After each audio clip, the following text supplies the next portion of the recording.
tenemos una nueva edición de Café Financiero con toda la información necesaria para manejar mejor nuestro dinero.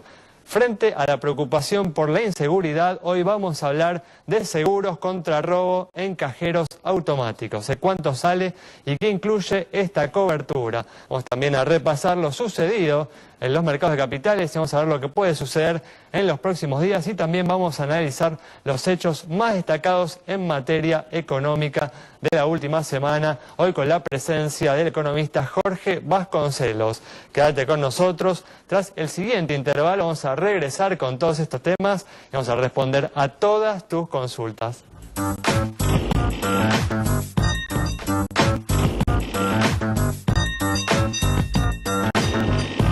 Bueno, ya estamos aquí con Santiago Chelala, también está Yamila Escala y hoy una vez más está con nosotros Augusto Posleman para ver qué puede suceder en los próximos días en los mercados de capitales locales ante la amenaza de que la Argentina ingrese en un default técnico. ¿Qué tal? ¿Cómo andan? Hola, ¿cómo están? Gracias por estar aquí.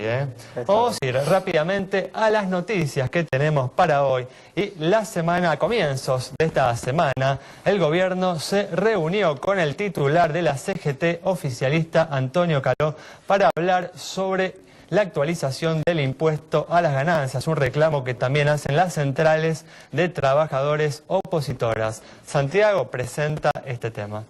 Una reunión de la que se esperaba un poco más, pero hasta ahora sigue la tregua entre el gobierno y la CGT. ¿Por qué se esperaba más? Porque son muchos los argentinos, más de 1 millón de personas que están en el sector formal, sector registrado, y que son afectados por este impuesto a las ganancias que, recordamos, grava a los sueldos mayores a 15.000 pesos. Más del 10% de los trabajadores son alcanzados por este impuesto, que vendría a ser un impuesto a las ganancias, pero que está gravando en este caso al salario. Y bueno, las bases de los sindicatos, la gente que vote, que elige representante, está cada vez más descontenta. El salario real ha caído bastante, producto de la inflación. El consumo ha caído. Los últimos registros de venta de supermercados, de automóviles, de bienes durables muestran caídas de hasta 20 o 30% en el consumo, producto de este salario alicaído, pero por lo menos por ahora no hay definiciones. El gobierno le ha pedido a la CGT esperar hasta que se resuelva el tema de los fondos buitres, este conflicto, y por supuesto dice que parte de estos reclamos tienen origen político. Esta fue la respuesta. Mientras tanto, como les decía, el descontento de las bases sindicales sigue creciendo y también algún descontento de la gente por esta caída del salario que por ahora no tiene su correlato en un aumento del poder adquisitivo, de los pesos que quedan en el bolsillo a fin de mes después de cobrar el sueldo, si es que finalmente se actualiza el mínimo no imponible en ganancias, por lo menos para llevarlo o equipararlo con la inflación. Hay que decir, ¿no?, que para resolver problemas, ¿no?, como la inflación, definitivamente hay que poner las cuentas públicas en orden, que definitivamente hoy presentan un déficit importante, ¿no? Para hacer eso, ¿no?, el gobierno decide aumentar los impuestos que le cobra a los trabajadores de mayores ingresos, está en su derecho. En todo caso, los afectados podrán presentar sus reclamos en las próximas elecciones votando contra este gobierno, ¿no?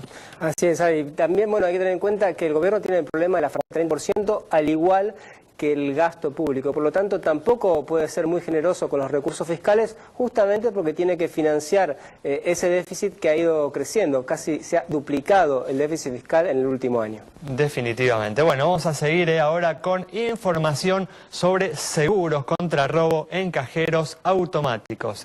¿Cuánto salen y qué incluyen estas coberturas? Y si hay algo que la inflación nos está dejando es la cantidad de veces que tenemos que ir al cajero y con ello el aumento del riesgo al que uno se expone en lo que refiere a robo, obviamente. Bueno, para contratar un seguro, una cobertura que, esté presente, que nos ampare ante la posibilidad de este robo, las compañías, la mayoría de ellas, nos ofrecen un seguro contra robo en cajero automático que, atención, según la empresa, tienen dispares particularidades que van desde la suma asegurada, la cantidad de eventos que cubre, también sí cubre lo que es documentación y llaves, el traslado al hospital, incluso un seguro de vida, en realidad una suma por seguro de vida y el radio de cobertura, atención, y ahí, la disparidad, la mayoría de los casos cubren 1, 2 o 3 cuadras, pero hay otros casos que no. Ahora vamos a ver. Como siempre, uno tiene que ir y consultar. Vemos cuánto nos sale en este momento en el mercado y arrancamos con un costo mensual de 4 pesos, ¿sí? Para Ciudad Básica, atención que Ciudad cubre hasta 3 cuadras, Credicop, bueno, son distintas versiones, 5 pesos, Nación 5, Provincia 6 pesos, acá cubren hasta el tercer siniestro en provincia, Ciudad Premium, una versión más completita según las características, Macro 13, Credicop también más completo, 14 pesos, Galicia 16 pesos por mes. Les vamos presentando algunas de todas las que estuvimos consultando, como siempre en las investigaciones. Santander 16, Francés 18, Patagonia 19, Itaú 21 pesos por mes, la más barata 4, la más cara 21, ¿sí? Diferencias. Y atención porque, por ejemplo, el Banco Patagonia tiene un radio de cobertura de 2 horas, ¿sí? No mide en metros, en cuadras, sino en 2 horas después de sucedido el siniestro. También la disparidad en las compañías según si cubren el robo en ventanilla, no en el cajero, o no. Y le decíamos también los gastos de hospitalización y las llaves, por ejemplo, el Patagonia también 1.000 pesos es lo que cubre contra un promedio de 200, 300 del resto de las compañías. Información importantísima para saber para cuando uno va, consulta y quiere contratar su seguro contra robo en cajero automático. Bueno, coberturas para estar más tranquilo cuando uno va a retirar dinero de los cajeros o también por ventanilla, ¿no? Que esta cobertura también la tienen algunos bancos. Muy bien, vamos a comenzar a ver qué puede suceder en estos días. Estamos expectantes, ¿no? Porque el juez Tomás Griesa rechazó el pedido del gobierno argentino de aplicar una medida cautelar para que la Argentina pueda realizar el pago a los bonistas, ¿no? Que ingresaron al canje. Así que, ¿qué puede suceder, Augusto, en los próximos días a partir de la posibilidad, ¿no? De que la Argentina ingrese en default? Mira, ayer el juez Griesa fue muy claro esta semana en todas sus recomendaciones, busca que las partes empiecen a negociar, que se sienten, que busquen un acuerdo, no tan fácil como sería para Argentina tener un state, pagar y después prolongar la negociación por mucho tiempo, busca cortar los plazos y que en este tiempo las partes encuentren una salida. Nosotros vemos poco probable que de acá al 31 de julio, que es el plazo que tiene Argentina hoy para no entrar en el default técnico, digamos, se llegue a un acuerdo. Probablemente vamos a pasar momentos de mucha volatilidad y la verdad que no descarta ya casi nadie un default técnico para fin de mes. Después habrá que ver de ahí a fin de año, donde vencen las cláusulas Rufo, cuál es el plazo, digamos, cuanto más rápido mejor, de definición de esta situación. Pero el riesgo del default técnico ya cada vez se ve más latente. ¿Y cuál es la actitud que toman, ¿no? Los bonistas que están dentro de la deuda reestructurada, ¿no? Sí, ahí hay una discusión muy grande entre los financieros y los abogados, digamos, respecto a las cláusulas Rufo. No está claro, uno habla con un abogado y los abogados dicen el riesgo de que se puedan aplicar las cláusulas Rufo, es decir, aquellas cláusulas que le dan a los que han canjeado el derecho de pedir mismas condiciones que los nuevos fondos buitres. Eso pareciera ser que es muy poco probable que ocurra frente a un pago que no sería voluntario. La palabra clave es voluntario. Esto sería un pago más bien dentro de un marco de negociación judicial, donde la Argentina está yendo, digamos, a cumplir una orden judicial, no negociando un pago voluntario. Entonces, los abogados opinan que esto es poco probable que ocurra, pero aparentemente de parte del gobierno hay una alta probabilidad de que eso ocurra. Muy bien, perfecto. Vamos a seguir dialogando de este tema con Jorge Vasconcelos en el último bloque. Ahora cerramos este bloque. Quédate ahí, en instantes estamos nuevamente de regreso.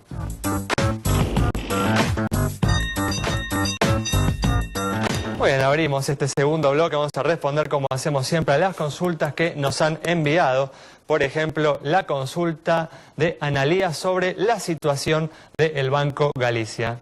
Es el banco de capitales argentinos más grande que tiene el sistema financiero, privado por supuesto. Vemos sus números en pantalla. La Galicia tiene un patrimonio de 7.514 millones de pesos, depósitos por 54.484 millones y acumula resultados positivos en el último ejercicio de 774 millones de pesos.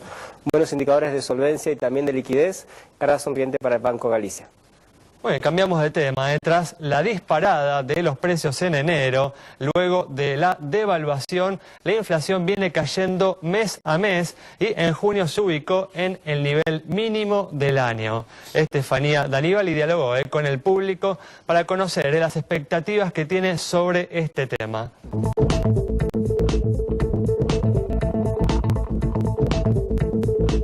Café Financiero conversó con el público para ver si creen que la política inflacionaria del gobierno es un éxito o si los resultados obtenidos son un logro temporal que se irá esfumando con el tiempo.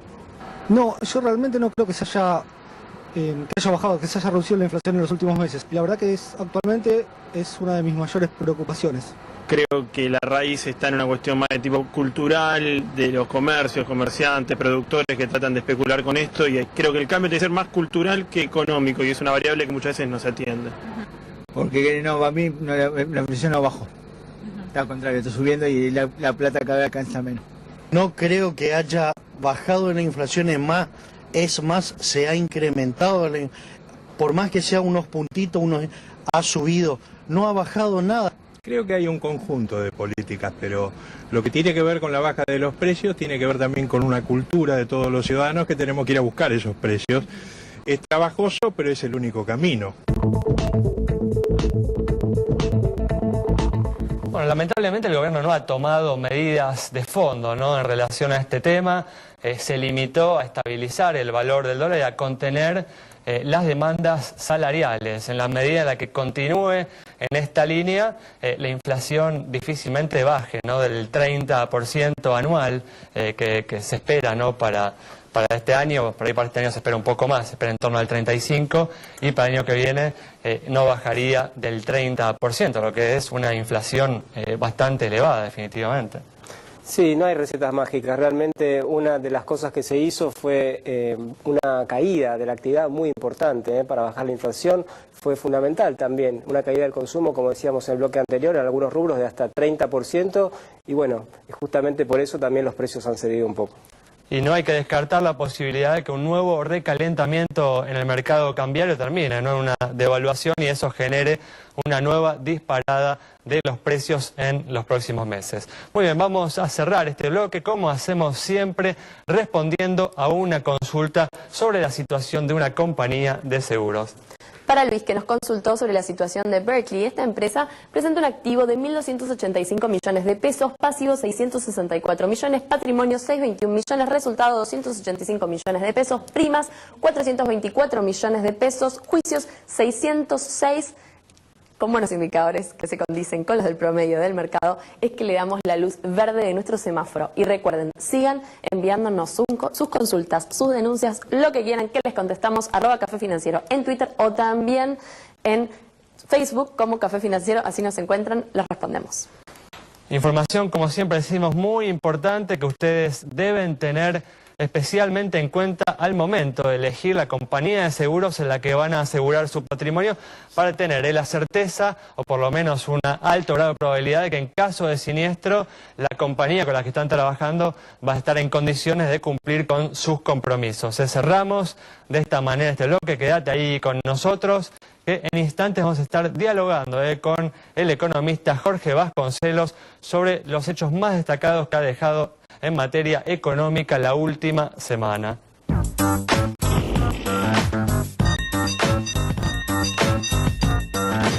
Ya estamos aquí con la presencia del economista Jorge Vasconcelos para analizar los hechos más destacados en materia económica de la última semana. ¿Qué tal, Jorge? ¿Cómo andás? ¿Qué tal? Bien, bien. Bueno, vamos a ver qué dejó estos últimos días justamente. Como todos sabemos, como dijimos en el bloque anterior, el juez Tomás Griesa rechazó el pedido del gobierno de aplicar una medida cautelar, lo que imposibilitaría de seguir esta situación hasta el próximo 30 de julio, imposibilitaría la realización de los pagos que tiene que hacer el gobierno a los bonistas que ingresaron a los canjes del 2005 y el 2010, de manera tal que se ingresaría, ¿no?, en el tan mentado default técnico.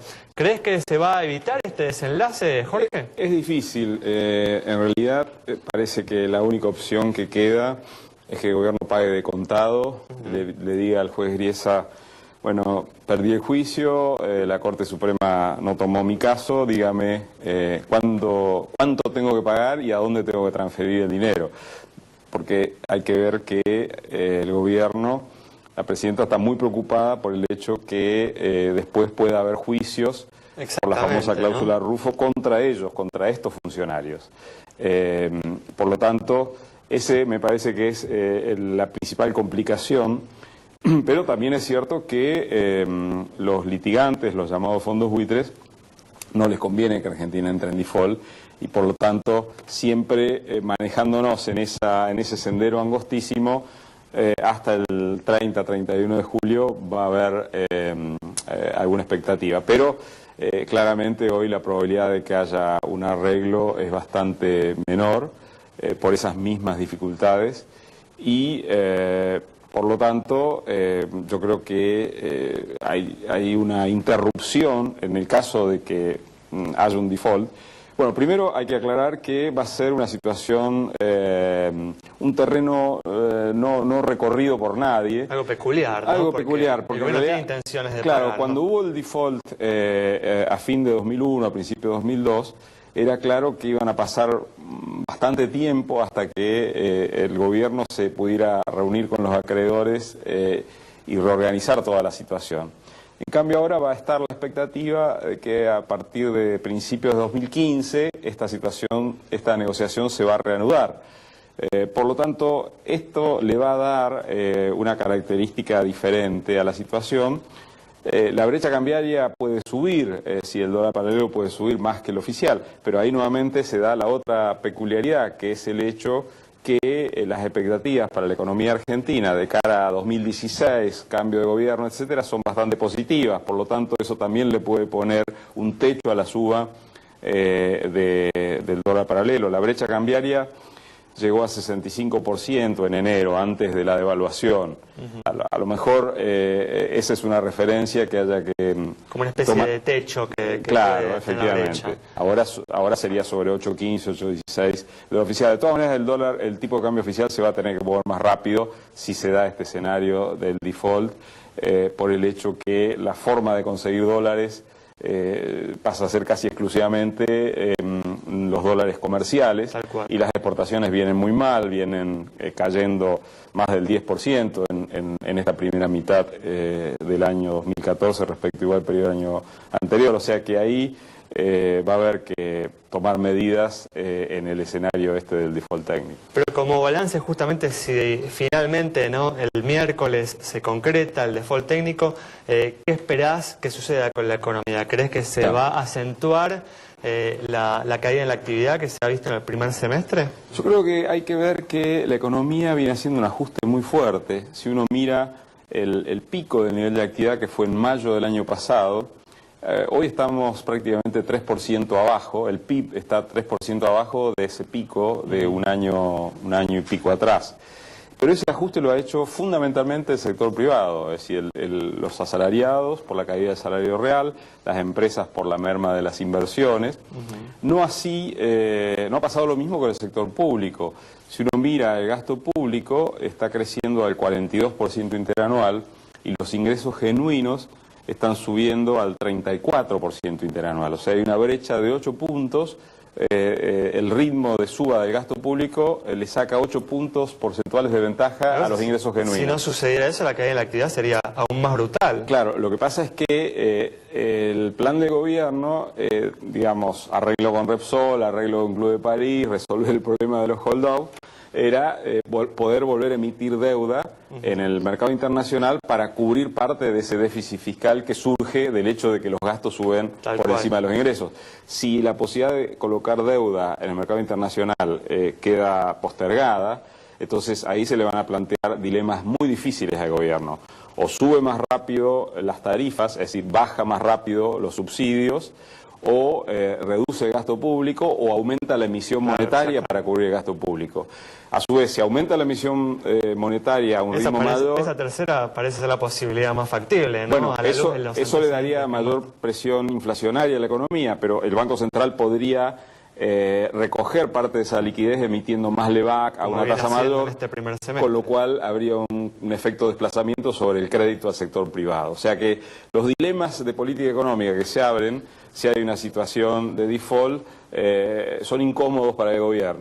O sube más rápido las tarifas, o aumenta la emisión monetaria con los riesgos inflacionarios, o recoge más liquidez subiendo la tasa de interés, con lo cual afecta todavía más el crédito al sector privado, que, repito, ya viene haciendo un ajuste en el último año del 3% del PIB. Así que esos son los incómodos dilemas.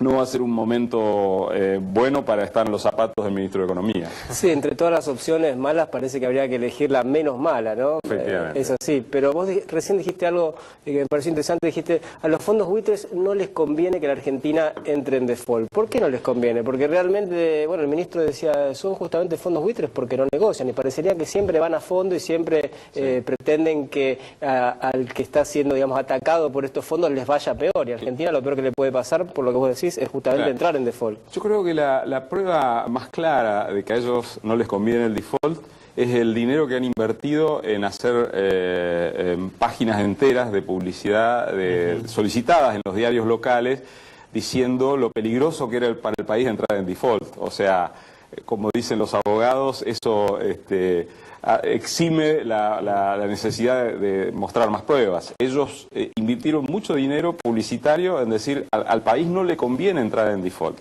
Porque en realidad si hay default, cobrar esos 1.500 millones de dólares va a ser más difícil. Podrá haber una guerra de guerrillas tratando de embargar una cosa acá, otra cosa allá.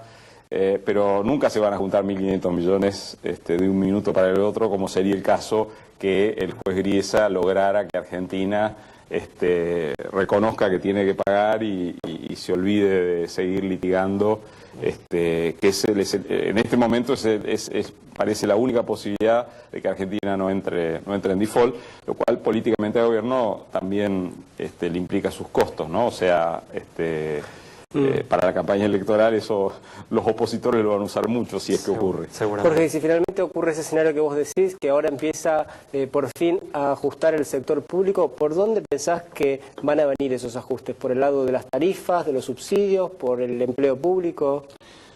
No, yo creo que es tarifas y una combinación de subir más rápido las tarifas, más emisión monetaria y un poco más de recoger la liquidez por parte del Banco Central. O sea, no creo que haya un único instrumento. A eso habría que agregarle un deslizamiento más rápido del tipo de cambio en el mercado oficial, porque la recaudación, por ejemplo, de retenciones, ahora sobre llovido mojado, ha caído el precio de la soja casi un 20% en los últimos 45 días.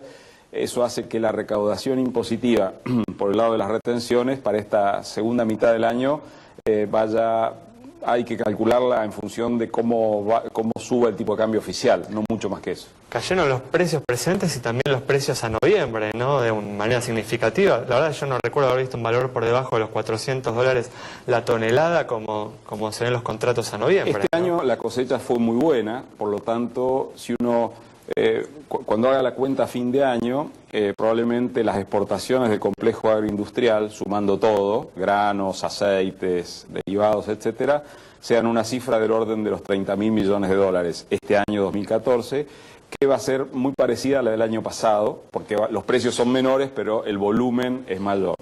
Ahora, si estos precios se mantienen, en 2015 las exportaciones del complejo agroindustrial, en lugar de ser de 30.000 millones, pueden llegar a ser de 27.000. Por eso el tema de la escasez de dólares, el tema de la necesidad de conseguir dólares por la vía comercial, recurriendo a una aceleración de la devaluación en el mercado oficial, parece ser también uno de los 3 o 4 instrumentos a los cuales el gobierno va a tener que recurrir si es que ocurre el escenario del default. Y a esto también, Jorge, hay que agregar los reclamos, ¿no?, sindicales en relación a la actualización del impuesto a las ganancias. ¿Cómo crees, digamos, que esto también va a jugar en los próximos El tema del impuesto a las ganancias es el mejor reflejo de los problemas fiscales que hay. O sea, el gobierno hemos visto que siempre que ha podido hacer concesiones las ha hecho con gusto y ha hecho cadena oficial al respecto. La situación fiscal es tan delicada que esa negociación está tan tensionada por ese motivo. Así que, nuevamente, repito que hasta ahora el sector privado vino haciendo el ajuste y el sector público no lo hizo. Y si no hay financiamiento externo, lo va a tener que hacer el sector público y va a tener que elegir por dónde. El tema de bajar impuestos, claramente, es una opción que le va a costar tomar al gobierno, pero el clima social va a estar difícil, así que en algún momento seguramente va a tener que hacer concesiones que hoy no tiene pensado. Muy bien, Jorge, muchas gracias. Nos vamos a hacer con el análisis de Jorge Vasconcelos sobre la situación de la economía y lo que puede pasar en los próximos días si finalmente se concreta el temido default técnico. Nos vamos, nos encontramos mañana a las 19:30 aquí en Metro.